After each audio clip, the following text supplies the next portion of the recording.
How do we know what truth is? That's a big, big, big question. For example, you're looking at this just now, and are you seeing Brad Pitt? How do you know that the camera's not lying? You know, it just doesn't make me look that good. How do we know any kind of truth at all?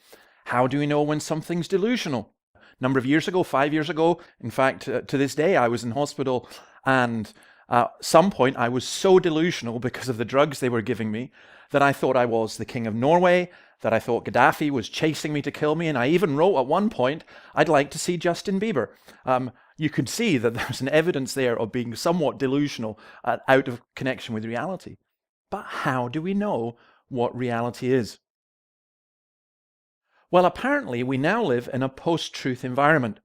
Post-truth carries this idea of people who don't agree with us. They haven't made their decisions based on truth. They've just based it made on feeling and emotion. Where does this post-truth idea come from? It's a really fascinating concept. Right now, it's come about because there are people who are really upset about Brexit and about Donald Trump being elected, and who knows, by the time you're watching this, it may be something else. I think for Christians, this is a fantastic opportunity, because what's happening is that the chickens are coming home to roost. For decades, people have been taught in universities there's no such thing as absolute truth. In the words of the Manic Street Preachers, this is my truth, tell me yours. But if there's no such thing as absolute truth, then how can you complain about post-truth?